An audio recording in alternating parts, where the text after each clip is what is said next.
podemos agora dar continuidade ao capítulo 7, que traz o gatilho da escassez, uma das armas da escassez, e ele até fala: para amar qualquer coisa, basta perceber que ela pode ser perdida. Isso aqui é um fato, até em questão de relacionamentos, a gente só percebe quando a gente perde.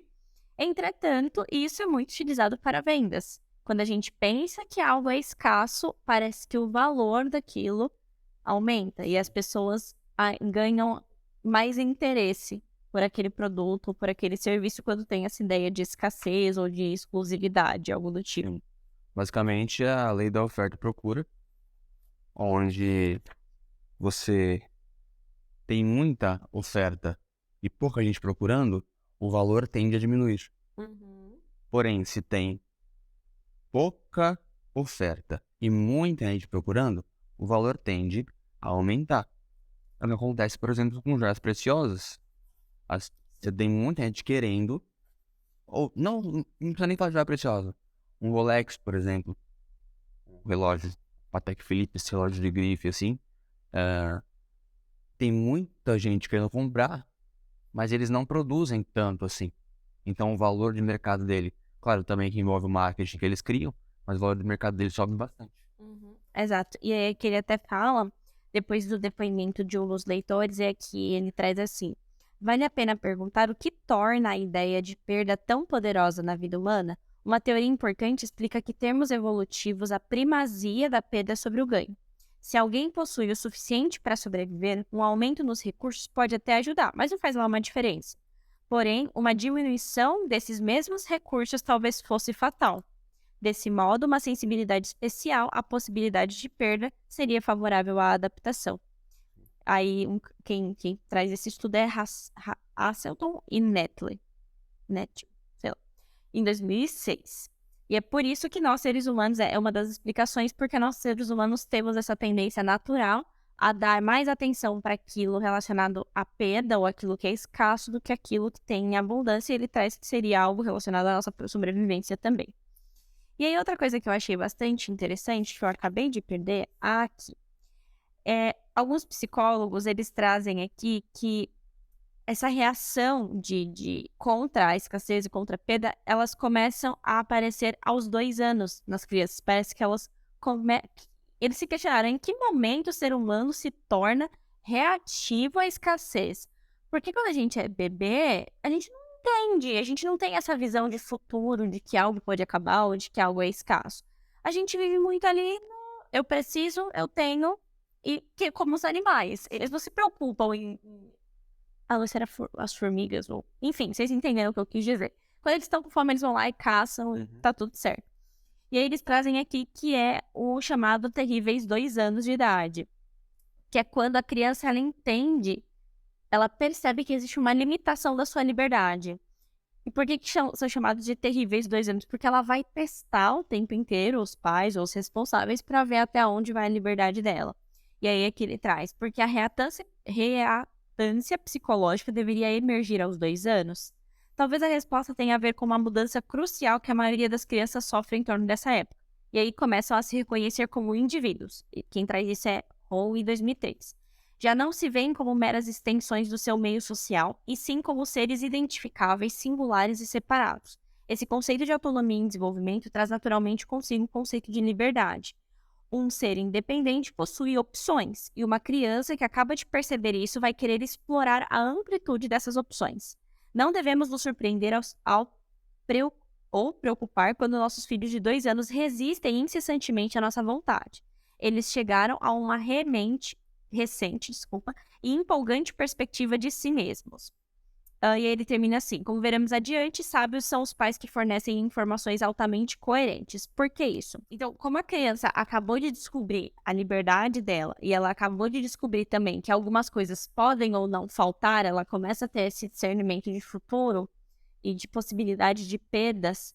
Aqui, eu que estou puxando realmente, o autor puxa isso, mas eu achei legal trazer também esse ponto, porque eu sempre gosto também de falar das crianças e de educação, é o fato de que se nós, como pais e educadores, não tomarmos cuidado com a nossa coerência com aquela criança, a gente está passando uma mensagem para ela extremamente importante.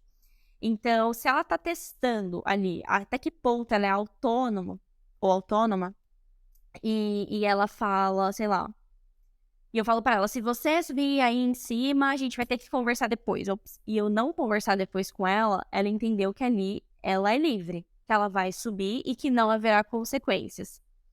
E se eu ainda falo: "Se você subir aí, eu vou te deixar de castigo", e em seguida eu subo, ela também tá entendendo que eu sou incoerente com aquilo que eu tô fazendo.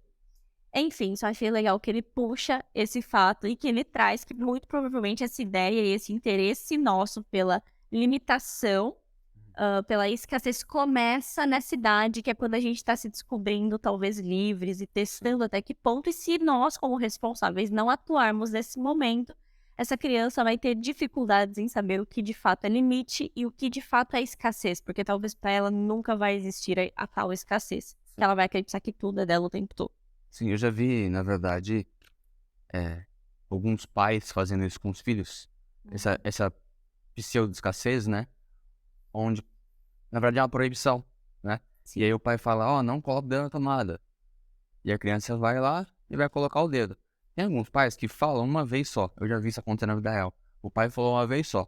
E a criança não quis obedecer. Aí ele deixou o filho colocar o dedo na tomada.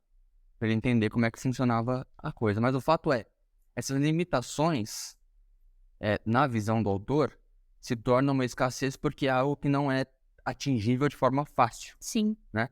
É isso que ele quis exemplificar aqui. Não, eu não entendi ele dizendo na forma de educação. A gente olha e fala assim, ó, quando você cria uma limitação, você cria uma escassez para a pessoa que está buscando aquela coisa que você limitou. Ah, não, isso sim, mas é que ele também contextualiza e ele cita, tipo, isso que eu falei é o que eu li literalmente, que ele Sim. fala da educação também. Mas ele puxou pra isso e eu achei muito legal ele ter trazido esse ponto. E ele também fala que não são só os terríveis 2 anos, mas que na adolescência a gente também tem essa tendência a testar a nossa liberdade e, e, e isso dura a vida inteira. A questão é que chega momentos que a gente já tem certa maturidade, a gente não testa mais. Entretanto, o nosso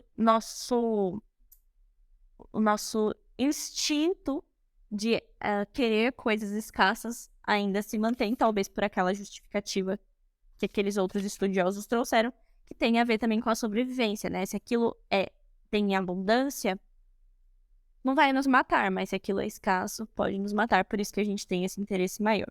E tem uma ligação também, eu acabei de passar por aqui, eu tinha esquecido de falar. Nessa questão da escassez, levando em consideração o que ele já falou no livro todo, eu vou traçar uma linha aqui. Primeiro tem a coerência, né? Sim. Depois a autoridade e a escassez. É, fazendo um mix disso tudo, eu lembro quando você vê, por exemplo, na televisão, falando esse aqui é o carro mais vendido do Brasil. Aí você vai até a concessionária comprar o carro, por exemplo. Quando você chega lá, tem 2 unidades apenas daquele carro, não tem muitas unidades. No princípio da coerência, ele é tão vendido que tem pouco. Ele foi muito vendido, só tem mais 2 unidades. E aí o que o vendedor faz? Ele faz você meio que se comprometer em, em adquirir aquele carro, mesmo que você não adquira no momento. Ele faz meio que você se comprometer nisso.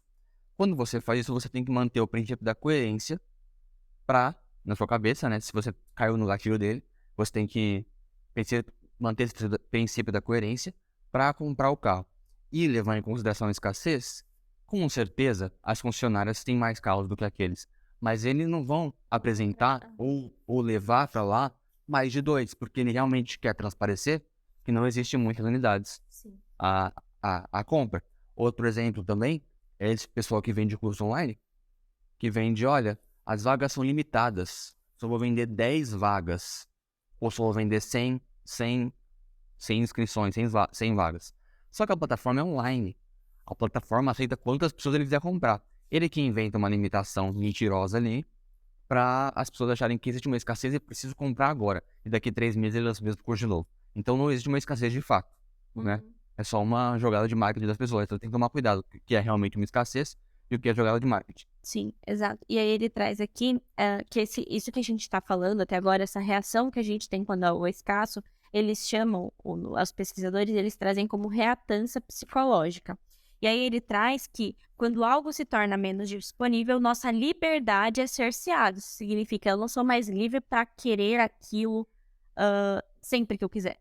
Então, eu não sou livre pra querer uma Porsche quando eu quiser, por isso que a Porsche é a Porsche. Eu não sou livre pra ter um anel de ouro quando eu quiser, por isso que ouro é ouro. Enfim, e isso isso é gerado em nós ali com os 2 anos de idade. Isso ficou, então, bem claro que eu já falei algumas vezes. E aí ele traz aqui.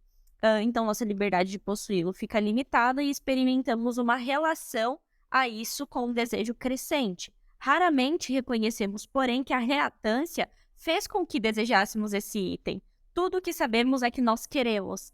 Então, uma das formas da gente evitar é se questionar por que eu quero isso. Será que eu estou numa reatância psicológica? Se eu estou reagindo a escassez? Ou será que, de fato, eu desejo aquilo? Será que é algo que vai me satisfazer por um propósito meu ou simplesmente porque eu estou reagindo de maneira instintiva, né? Na hora eu não tinha pensado nisso, mas agora que você comentou, eu pensei naquele que me prepoder da Natália Arcuri. Sim, verdade. Quero, posso, crer, que Mereço, de preciso, o preciso já bata, já. Que me Posso. posso, devo. Devo. Então, no devo e no preciso, você já cairia por causa da reatância, pra você lembrar se você não tá reagindo. É uma forma de se defender dessa escassez que as pessoas... O livro da Nath, na verdade, são as armas da persuasão ao reverso. Porque ela ensina como a gente não cair, um dos capítulos, na verdade, a não cair na dos vendedores. E aí ela faz, só que ela não usa, tipo, os termos armas da persuasão, mas você falando agora, me remeteu que, na verdade, é a defesa deste livro. Inclusive, nós temos episódio do Me Poupe. Tá no card. Exato.